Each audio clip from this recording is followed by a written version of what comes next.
Bonjour à tous, bienvenue pour cet après-midi au forum Zéro Carbone de la Tribune avec la mairie de Paris.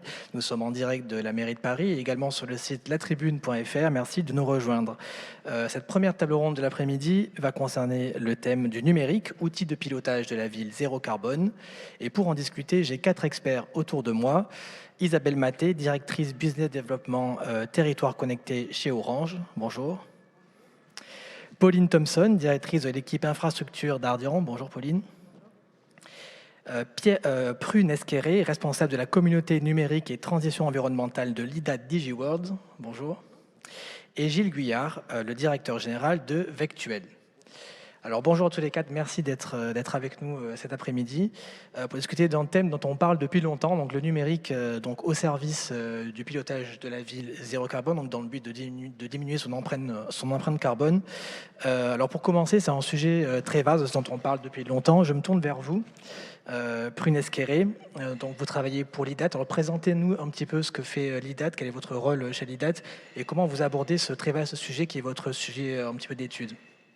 Absolument. Donc effectivement, l'IDAT, c'est un think tank européen du numérique qui a 40 ans d'existence, donc qui a connu, entre guillemets, la naissance du numérique, qui a une orientation télécom initialement et qui finalement, de plus en plus, s'oriente vers des sujets un peu plus sociétaux, un peu plus, effectivement, l'inclusion numérique, le futur du travail et également la transition écologique et le numérique.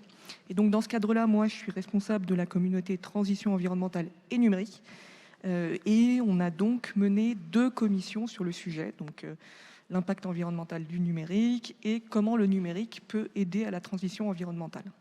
Quelle est la différence du coup ?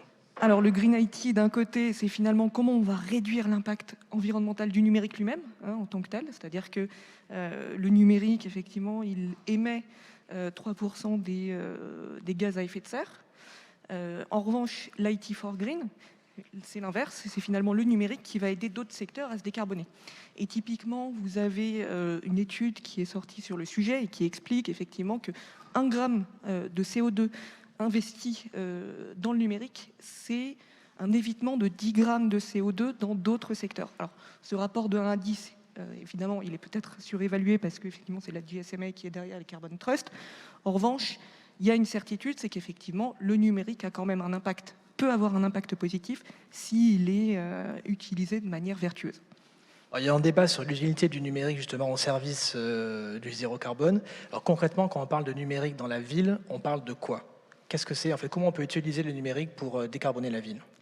Alors en fait, on va repartir peut-être du contexte un peu global de la ville. Effectivement, on a une première problématique qui est le contexte démographique. Donc on va avoir effectivement une urbanisation croissante, c'est-à-dire qu'aujourd'hui on est 50% de la population en ville, en 2050 on sera 70% de la population en ville. Donc ça forcément ça va créer des besoins en énergie, en transport, en nouveaux logements. Il y a ce contexte démographique, mais il y a également une complexification de la ville, c'est-à-dire que effectivement, j'ai regardé mon application Citymapper là l'autre jour et je me suis dit que par rapport à 2012, on avait vraiment beaucoup plus de modalités qu'avant. C'est-à-dire que je peux atteindre mon Cityscoot, je peux avoir ma trottinette partagée. Donc il y a beaucoup de nouvelles modalités de transport. Donc une complexification de la ville également du côté de l'énergie. Effectivement, l'énergie avant c'était plutôt des centrales nucléaires, des centrales thermiques, donc qui étaient un peu, c'est une trentaine de sites en France, donc c'est bien localisé. En revanche, aujourd'hui, on va avoir de plus en plus d'énergie renouvelable. Et donc ça va être des choses locales à gérer, des sources en plus intermittentes. Donc ça, c'est vraiment beaucoup plus complexe à gérer. Effectivement, dans ce cadre-là, le numérique peut être intéressant. Et troisième évolution de contexte, c'est effectivement l'impératif écologique et qui fait qu'on va devoir passer de 10 tonnes d'équivalent CO2 que chaque personne émet à 6 tonnes en 2030 et à 2 tonnes en 2050. Donc effectivement, il va falloir y aller. Et quand on est une collectivité, comment on prend en compte cet immense problème avec toutes les externalités, donc à la fois dans le logement, dans le transport, dans l'alimentation, comment est-ce qu'on s'organise pour en fait utiliser les bons outils pour avoir une efficacité maximum ? Alors déjà, en fait, ce qu'il faut voir, le numérique, quand on parle du numérique pour la ville, qu'est-ce que ça veut dire concrètement ? Si on le résume finalement à 2 grandes pourquoi c'est un outil de pilotage finalement de la ville zéro carbone, hein. Et les deux grandes fonctions, à mon sens, du numérique, c'est un outil de calcul qui est très puissant, hein. C'est une capacité de calcul qui va permettre de faire des scénarios, qui va permettre de voir effectivement quel matériau de construction on va choisir plutôt qu'un autre. Donc c'est un outil de mesure et on ne pilote que ce qu'on mesure. Et la deuxième grande fonction du numérique, c'est d'être une plateforme de mise en relation entre une offre et une demande, quelle que soit l'offre et la demande, hein. Effectivement, Airbnb, c'est l'économie des plateformes, mais c'est la même chose effectivement pour l'énergie, pour le transport, pour l'alimentation. On a d'un côté une offre qui est pléthorique, même les véhicules électriques que vous chargez aujourd'hui, enfin, demain, ça pourra être finalement, ça pourra faire office de batterie et charger votre bâtiment, votre maison, etc. Quels sont les outils les plus utilisés par les villes aujourd'hui? Alors sur ça, donc déjà, il faut reprendre peut-être un peu les grands postes d'émission d'une ville. Donc on a tout ce qui est logement. Donc le logement, c'est 2,4 tonnes par personne. Transport aussi, 2,8. L'alimentation, 2,8 tonnes. Donc ces trois grands postes, c'est ces trois grands postes qu'il va falloir gérer. Alors, sur le logement, on a tout ce qui est smart building, ce qu'on appelle le smart building. Et là, pour le coup, en fait, il y a, on va dire, tous les outils numériques du BIM, donc du Building Information Modelization. Et là, c'est finalement le fait de modéliser une ville ou un bâtiment. D'accord, c'est ce qu'on appelle un peu les jumeaux Vectuel numériques. pour en parler tout à l'heure. Voilà, donc tout ce qui est... Ah oui, effectivement, vous travaillez chez Vectuel. Donc voilà, donc ils sont des outils effectivement qui vont permettre de réduire l'impact environnemental du logement. Vous avez aussi tout ce qui est compteur électrique, tout ce qui est contrôle du thermique, voilà, donc du coup d'avoir une température stable tout le temps. Et ça, quand même, effectivement, ça peut réduire de 14 à 25%, enfin de 14% pour les compteurs électriques et 25% pour tout ce qui est contrôle thermique intelligent. Et ça peut effectivement permettre... Il y a le décret tertiaire notamment, et ce décret tertiaire qui demande de passer en 2030 à moins 40% de consommation électrique. Typiquement, avec une solution numérique de compteur électrique intelligent et de contrôle thermique, on réussit à atteindre cet objectif. Ça, c'est pour le logement. Il y en a aussi d'autres. Il y en a beaucoup sur le smart transport, hein. Déjà, il y a un impact qui est important sur le transport. Et c'est sans doute à cet endroit que le numérique peut avoir un impact important sur la réduction des gaz à effet de serre. Par exemple, vous avez un projet qui est appliqué en tête? En fait, c'est tout ce qui est optimisation, finalement. Concrètement, ce qu'il faudrait, c'est ne plus utiliser les véhicules. Donc, tout ce qui va permettre de détourner l'utilisation des véhicules à essence, c'est ce qui va nous permettre, finalement, de réduire l'impact environnemental du transport. Donc, tout ce qui est optimisation, par exemple, les feux de signalisation, pour avoir un trafic fluidifié. C'est même chose, effectivement, dans tout ce qui est fret maritime, des applications M2M qui permettent effectivement de charger mieux, par exemple, les bateaux, pareil pour le transport routier. Donc ça, c'est effectivement, il y a ça. Il y a aussi toutes les applications de mobilité partagée, encore une fois, hein, ce qui permet d'aller vers d'autres choses que le véhicule diesel ou essence. Voilà. Après, il y a encore tout ce qui est smart grid, mais je pense qu'effectivement, on aura l'occasion d'en reparler par la suite, mais qui est, encore une fois, cette mise en relation de l'offre et de la demande, et qui permet, en fait, sans déperdition. C'est le côté, en fait, temps réel, instantanéité, qui fait que ça fonctionne aussi. Par exemple, pendant la crise Covid, il y a une chose qui était assez étonnante, c'est qu'il y avait beaucoup moins effectivement, il y avait presque plus d'avions qui étaient dans le ciel, et donc du coup, on a perdu beaucoup de données pour faire les prévisions météorologiques. Et typiquement, on a perdu une fiabilité de l'ordre de 3 jours par rapport aux 6 jours qu'on a aujourd'hui.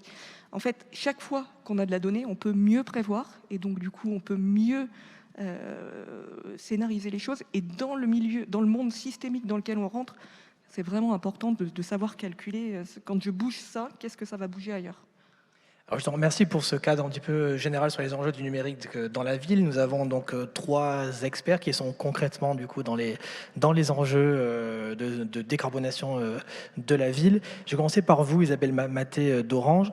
Alors, on connaît tous Orange, évidemment, un des opérateurs télécoms les plus implantés, les plus anciens en France. On parle beaucoup de Stéphane Richard en ce moment d'ailleurs, mais c'est un autre sujet. On connaît bien Orange parce que c'est un opérateur télécom, mais il est aussi très impliqué dans la Smart City. Ce qui est peut-être plus surprenant pour certains. Alors, expliquez-nous un peu ce que fait Orange dans la Smart City et comment vous vous intégrez dans cette problématique globale. Au niveau d'Orange, donc on a un vrai ancrage territorial depuis des années et on est extrêmement présent sur les territoires auprès des différents partenaires également. Donc collectivités et partenaires. On a notre position, c'est d'avoir une démarche de partenaire de confiance. On est une entreprise avec de vrais engagements environnementaux, notamment le net zéro carbone en 2040, ce qui est extrêmement engageant, mais également une approche aussi pour la confiance de cybersécurité. Donc ça, c'est déjà un positionnement. Après, on a ce côté opérateur qui permet d'avoir une approche de connectivité, que ce soit des objets ou des gens, et en tant qu'opérateur, toujours une vraie expérience des utilisateurs, de l'utilisateur final, la manière dont il perçoit les choses, et ça vient du grand public. On est également intégrateur de services et de solutions, donc on a certains produits en propre, certains services qu'on intègre dans l'écosystème de la collectivité, donc avec ses partenaires et avec ses serveurs à lui. Concrètement, qu'est-ce que vous proposez aux collectivités? Comment vous les aidez à décarboner grâce au numérique? Oui, tout à fait, parce que donc notre proposition de valeur Smart City, Smart Territoire, territoire connecté, repose sur 4 piliers. Et dans ces 4 piliers, chacun des thèmes de ces piliers, en fait, peuvent être utilisés pour cette approche de neutralité carbone. Donc le premier pilier, c'est l'amélioration de la relation citoyenne. Et là, par exemple, on a un dispositif d'application mobile qui s'appelle Ma ville dans ma poche, qui permet en fait de faire la courroie de transmission entre la ville et le citoyen, en proposant des services qui vont permettre, par exemple, d'avoir à Libourne, ils ont mis un chatbot Trizy pour aider à trier les déchets. On a aussi toute la mobilité qui est présente dans cette application en temps réel. On parlait temps réel, c'est absolument essentiel. On propose également des approches de consommation locale ou d'informations sur les bornes IRVE, lesquelles sont prises et lesquelles ne sont pas prises. Donc ça, c'est un des premiers piliers. En complément de ce pilier, donc le deuxième pilier, c'est l'attractivité du territoire. Et cette attractivité, c'est pareil, on peut la décliner par rapport à la neutralité carbone. Par exemple, on a une plateforme Entraidons-nous qui permet que les personnes s'entraident et donc avoir des circuits courts d'assistance qu'on intègre aussi dans Ma ville, dans ma poche comme un des services. Et une autre approche, par exemple, d'attractivité territoriale, c'est ce qu'on a fait pour les flux logistiques. Donc, c'est un projet qui est sorti d'un appel à manifestation d'intérêt. Et ce projet permet en fait d'identifier les flux de logistique, donc des camions sur le territoire. On l'a alimenté avec des données de différentes villes comme Paris, Versailles par exemple. Et on est capable de simuler, ce qui veut dire qu'on va être capable de simuler les impacts sur des changements d'itinéraire. On va être capable, en fonction des origines-destinations, d'optimiser le nombre de camions qui vont traverser et également d'avoir des informations de dernier kilomètre, du dernier kilomètre, qui va permettre aussi de compléter des plus petits camions avec les marchandises qui sont arrivées au dernier kilomètre, avant le dernier kilomètre. Donc ça aussi, sur ce pilier-là, une vraie approche neutralité carbone.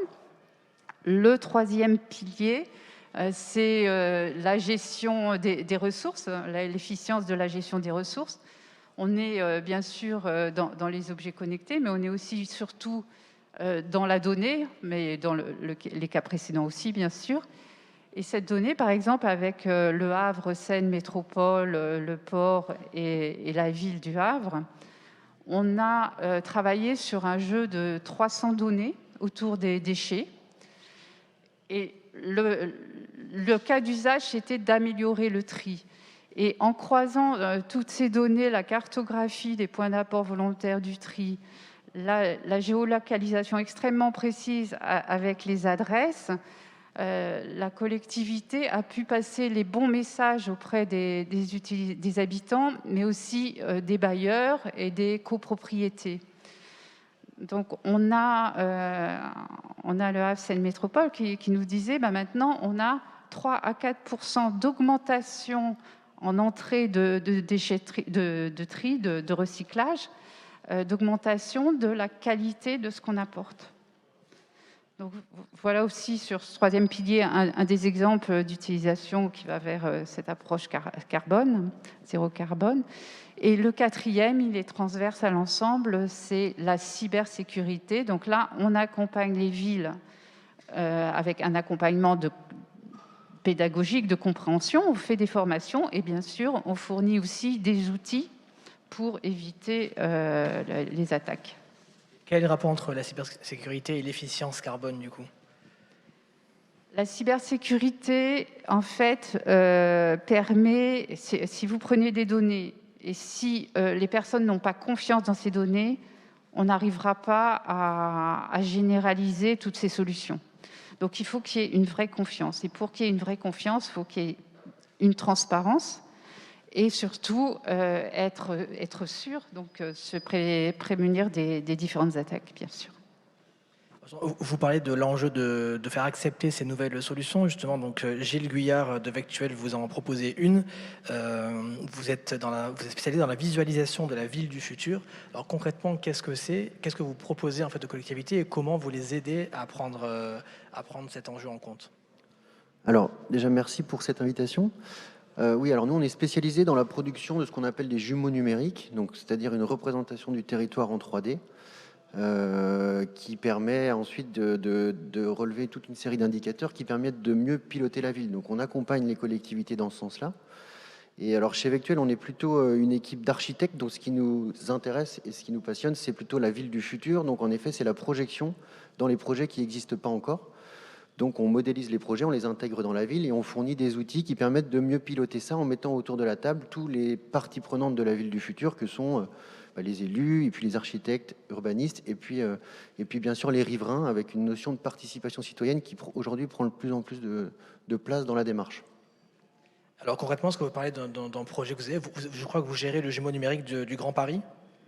Oui, alors c'est certainement un des jumeaux numériques les plus importants aujourd'hui créés, en tout cas en France, on va dire, qui comprend plus de 200 projets, en tout cas les 70 gares du Grand Paris, et puis tous les projets, puisque chaque gare est moteur de projet urbain, donc génère de nouveaux quartiers autour de Paris. Je crois que c'est 120 km² finalement, l'équivalent de Paris Intramuros, qui est recréé autour de Paris, avec chacune des gares cumulées en espace d'aménagement. Donc c'est un projet colossal.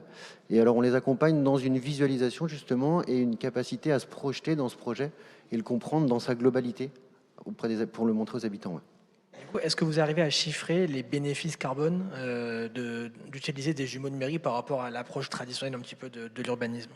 Alors notre accompagnement, il est plus sur la notion d'acceptabilité et de communication pédagogique autour de la démarche carbone. Je prends l'exemple par exemple de la ville de Mulhouse qu'on accompagne, qui vient de développer son plan vélo et pour lequel on a modélisé finalement le nouvel espace public. C'est l'ensemble de la ville qui est complètement revu et au niveau de l'espace public pour mieux dispatcher l'espace de la chaussée entre les mobilités douces, la voiture et les transports en commun.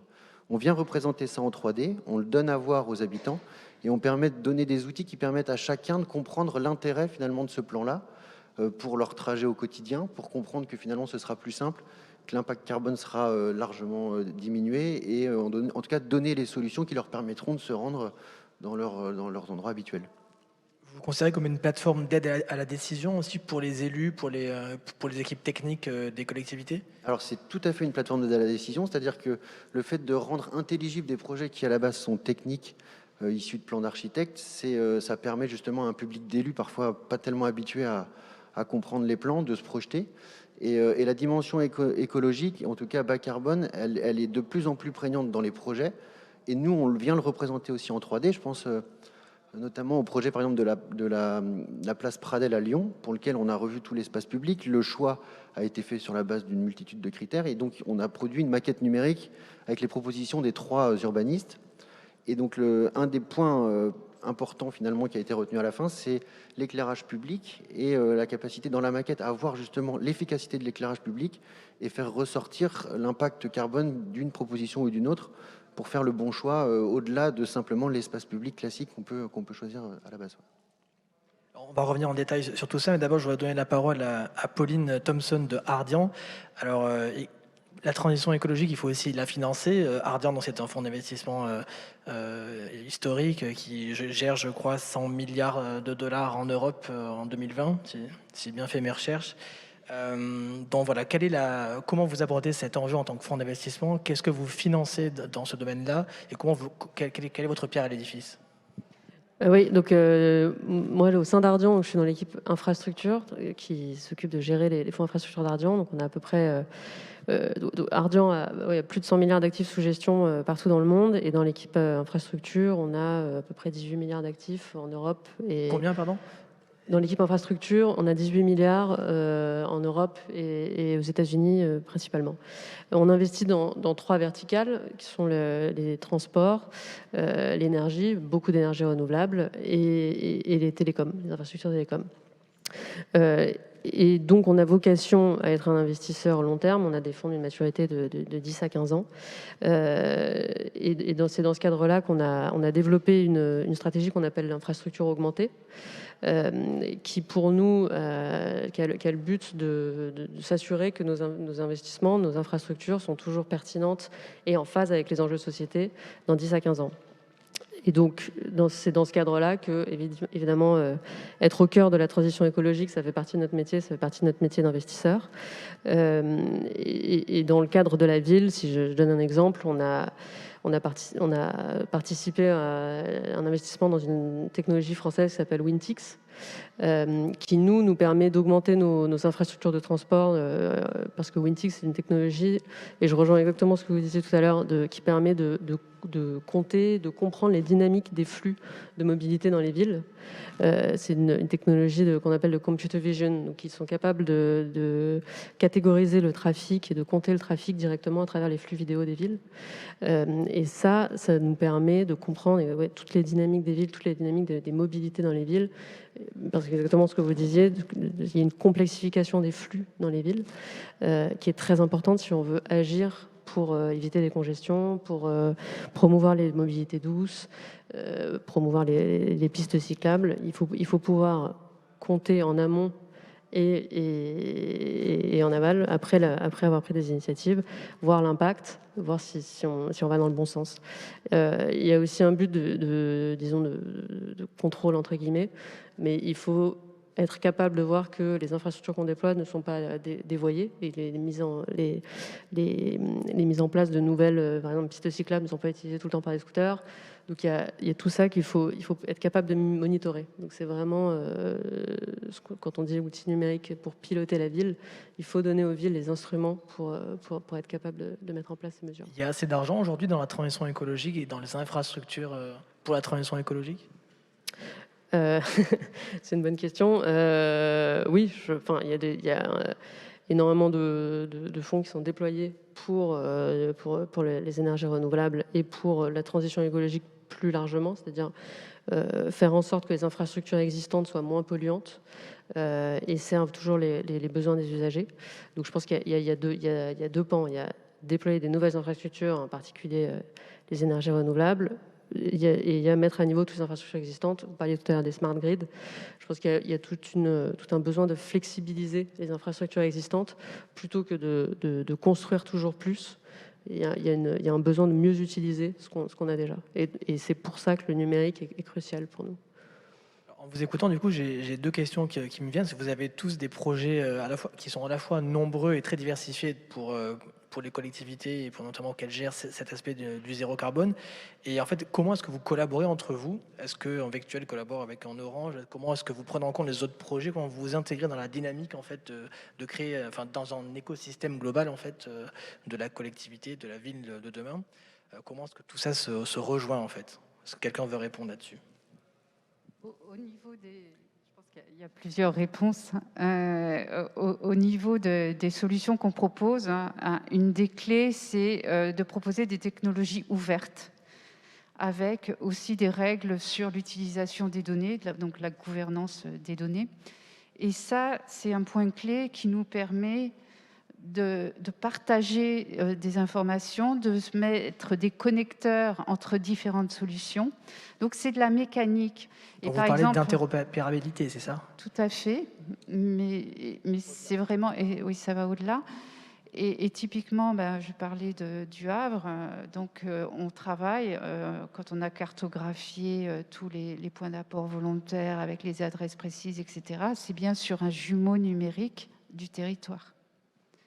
Donc on a besoin de l'ensemble des couches. Il n'y a pas un acteur qui a une solution unique, sauf des petites solutions de bout en bout ponctuelles, mais la démarche globale, elle peut être que partenariale. Et justement, sur la question des données, de la gestion des données, à qui elles appartiennent, de leur sécurité, etc., comment vous abordez cette problématique, vous, notamment en tant que start-up? Juste pour compléter ce que vous disiez, en effet, je suis tout à fait d'accord. Pour notre part, en tout cas, c'est pour ça que je vous précisais qu'on est spécialisé dans la projection dans le futur. Et en l'occurrence, il y a une notion de jumeau numérique on n'est pas spécialiste data, par exemple, et c'est intéressant pour le coup de s'associer à des gens spécialisés dans la data pour venir mixer notre expertise de la représentation 3D, nous, de l'existant et du futur, à des notions de data et de récolte de données sur le terrain. Et c'est le mix de tout ça qui fait sans doute la solution idéale, qui n'est pas forcément encore existante. Pour ce qui est de la sécurité des données, nous, on manipule des données qui sont... on génère de la donnée à partir d'un vol aérien quand il s'agit de représenter la ville. Cette donnée-là, elle est la propriété de la collectivité qui la commande. Donc, elle en fait ce qu'elle en veut, on va dire. Et ensuite, les projets d'architecture, eux, sont remis par chacun des porteurs de projets et ils en restent aussi propriétaires par la propriété intellectuelle. Donc, ça devient un objet, justement, qui appartient un peu d'intérêt général, dont chacun garde la propriété de ce qu'il a produit. Une autre question que je me posais en vous écoutant, c'est aussi quel est aujourd'hui le degré de maturité des collectivités vis-à-vis en fait de cette question de décarbonation. On en parle depuis très longtemps et pendant longtemps, le numérique a été plus un outil de communication pour les collectivités qu'un vrai outil utilisé dans les projets de manière vraiment efficace. Est-ce qu'avec l'urgence écologique aujourd'hui, vous sentez qu'il y a une évolution? Alors, je ne sais pas qui veut peut-être répondre sur ça, ou peut-être répondre plusieurs.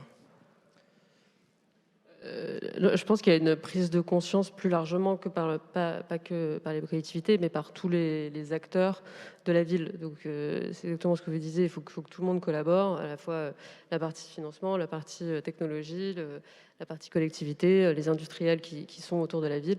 Il y a un vrai besoin de collaboration et je pense qu'aujourd'hui, il y a une prise de conscience de cette collaboration dans les villes. Et on le voit avec il y a beaucoup d'initiatives qui sont prises un peu partout, même sur le Green IT, on voit que maintenant il y a des villes en Europe qui utilisent l'énergie et la chaleur des data centers pour les réinvestir dans le réseau urbain. Ça c'est un exemple flagrant de collaboration très bénéfique entre des industriels, des technologies et une mairie d'une communauté urbaine. Peut-être notre réaction?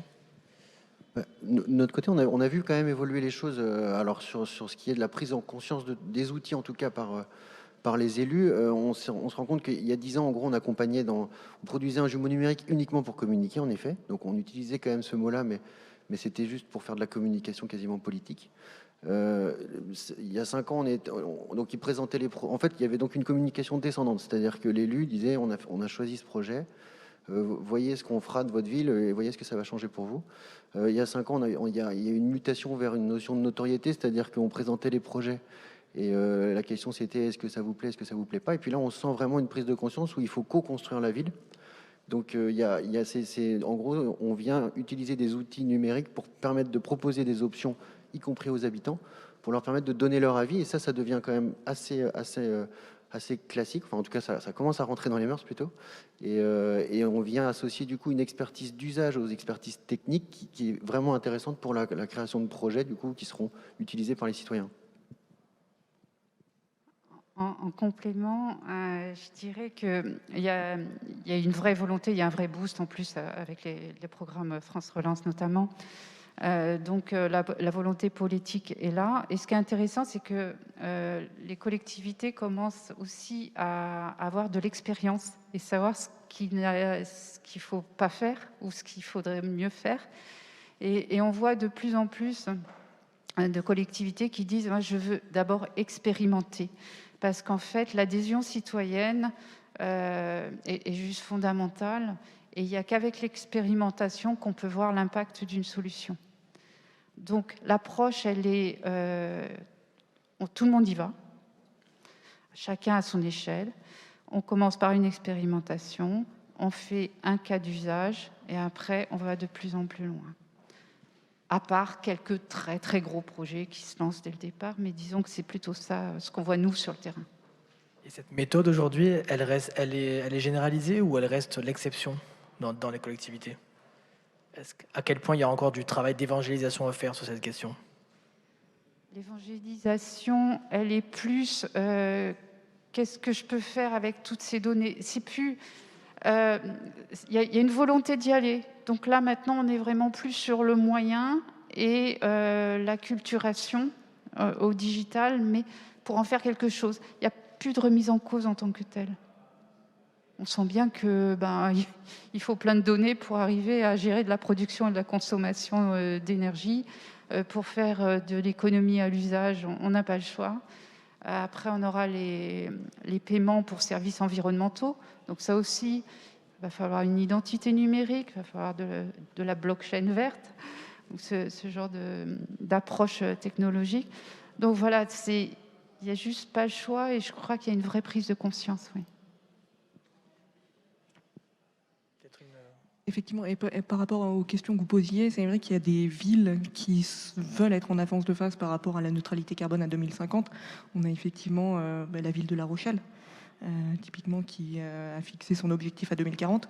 Vous avez aussi en avance, manière de parler, mais vous avez Strasbourg, vous avez Rennes, qui sont des villes, effectivement, qui ont mis l'impact environnemental. Alors justement, ça vient d'où? C'est une volonté politique du coup? C'est toujours les élus qui déclenchent la machine, ou vous rentrez justement pour vous par les services techniques? À mon avis, c'est les deux. Il y a une volonté politique, déjà, effectivement, qui va faire qu'on se positionne de la sorte, mais c'est aussi une question d'expérimentation, comme vous dites, d'opportunité, de mise en place de solutions numériques qui sont vertueuses. C'est vrai qu'on a toujours le besoin de la volonté politique, en effet, pour lancer le projet, en tout cas du jumeau numérique, clairement. Après, ça nécessite aussi d'avoir des profils au sein des équipes opérationnelles qui soient enclines à prendre le sujet à bras-le-corps. Et pour ça, nous, il y a un réel accompagnement pour lever certains freins et surtout présenter les technos, parce qu'en fait, les technos existent, mais c'est vrai qu'elles ne sont pas toujours connues, donc il y a un vrai besoin d'acculturation là-dessus. Vous, justement, vous financez des startups spécialisées du coup dans les solutions pour les collectivités. Comment vous les aidez justement à pénétrer ce marché? Parce que c'est pas facile pour les startups, notamment de travailler avec le secteur public. La commande publique, c'est aujourd'hui un problème aussi en France pour les startups. Donc comment vous gérez ça en tant qu'investisseur? Oui, alors nous, on finance des infrastructures et on finance à côté des technologies qui nous permettent d'augmenter ces infrastructures. Et c'est vrai que je reprends l'exemple de Wintix. Il y a tout un travail d'aller voir les collectivités locales pour leur dire vous avez ces données, mais nous, on peut vous en faire des statistiques qui vont vous aider dans la prise de décision pour la vie zéro carbone, pour augmenter les mobilités douces. Donc c'est vrai je pense qu'il y a plus de travail d'évangélisation sur le besoin d'aller vers une ville zéro carbone, peut-être à quelques exceptions près. Mais en revanche, il y a un besoin de montrer à tout le monde tous les outils qui sont existants déjà, qui ne sont pas de l'ordre de la science-fiction en fait. Et donc ça nécessite d'aller vraiment vers les collectivités et d'engager le dialogue en permanence, d'être au cœur de dialogue autour des nouvelles technologies et d'utilisation de la donnée. Alors, il nous reste 5 minutes. Qu'est-ce qu'il manque selon vous aujourd'hui pour vraiment passer un cap dans la décarbonation des villes ? Selon moi, c'est effectivement le fait d'avoir des données fiables, donc d'avoir des capteurs qui permettent de remonter l'information en temps réel. Je pense qu'il y a cette première chose. Il y a quand même une évangélisation à faire pour savoir. En fait, le problème de la transition environnementale, c'est qu'elle est tellement multisectorielle, tellement à plein d'endroits, que en fait, il va falloir faire des économies de bout de chandelle un peu partout. Et aujourd'hui, c'est ça qui est un peu compliqué. C'est où est-ce que je tape si je veux taper gros tout de suite, rapidement. Et honnêtement, il y a quelques postes, hein, effectivement, la fluidification du trafic, la signalisation automatique, oui, ça a un impact fort. Le fait de réutiliser, de réemployer des matériaux de construction, oui, ça a un impact fort. Mais c'est vraiment multisectoriel. Et encore une fois, sur le logement, finalement, ce qui aura peut-être le plus d'impact, ça va être l'isolation des bâtiments existants. Donc, le numérique peut aider, mais en revanche, il y a quand même effectivement des choses politiques à mettre en œuvre par rapport à ça. Sur le transport, de la même manière, effectivement, la ville du quart d'heure, la ville du quart d'heure, ça, c'est une solution politique, même si le numérique peut aider. Mais en gros, il va falloir aller dans beaucoup d'endroits, de solutions, faire des économies de bout de chandelle un peu partout. Et ça, c'est compliqué à communiquer. C'est compliqué d'aller dire à quelqu'un, alors tu vas faire ça, ça, ça. C'est plus facile si on a juste une idée simple, quoi. C'est le problème je trouve. Une autre réaction ? Je pense, pour aller dans le même sens, je pense qu'il y a un besoin d'écosystème, de collaboration et de changement un peu systémique. Il faut vraiment que tous les acteurs de la ville, de la mobilité, de l'énergie travaillent ensemble dans ce même but. Mais au-delà je pense que tout le monde a le même but, mais il faut vraiment collaborer. On parlait tout à l'heure du partage des données. Je pense que ça peut avoir une valeur énorme dans la collaboration entre les différents acteurs. Et ça, il y a encore du travail à faire. Et on le voit, nous, pas mal sur les notions de jumeaux numériques. Il y a des initiatives qui sont prises alors en Ile-de-France, c'est vrai qu'il faudrait pouvoir dépasser la notion politique, puisqu'il y a des prises d'initiatives au niveau de la Société du Grand Paris, on en a parlé, de la région Ile-de-France, de la métropole, et parfois ça crée un peu des problématiques, justement, parce que c'est quand même un sujet qui doit être géré au niveau global, et ça manque un peu de prise en main par un acteur fort qui, du coup, prendrait le dessus sur les autres. Et du coup, ça implique des dépenses qui sont multiples, et du coup, parfois des doublons dans les prises d'initiative. Et en tant qu'industriel technologique, je dirais que faut qu'on trouve des business models. Et ça sera quand même une des clés qui permettra de passer à l'échelle au-dessus, au-delà des expérimentations, d'avoir quelque chose qui soit un peu systématisé, tous ensemble, toujours. Ça ne sera pas un acteur qui va faire son business, c'est vraiment du collectif. Donc il y a aussi les aspects juridiques à mettre en place. Justement, on en est où de la création d'un vrai business model ? On la cherche. Non, on l'a sur certaines solutions. On regarde par exemple ce qu'on fait sur l'agriculture, Smart Agri. On commence à avoir une approche sur une plateforme d'échange producteurs-agriculteurs, producteurs d'engrais par exemple, ou chimiques. D'avoir des approches gagnant-gagnant, donc de l'investissement par des acteurs privés dans ces plateformes-là. Mais il y a encore du travail à faire. Ouais. Il y a encore beaucoup de travail, ça sera le mot de la fin. Merci à tous les quatre d'être venus pour débattre de ce sujet. Merci à vous qui nous avez regardés en direct de la mairie de Paris et sur latribune.fr. Les débats continuent, restez avec nous. Merci beaucoup. Merci. Merci. Merci.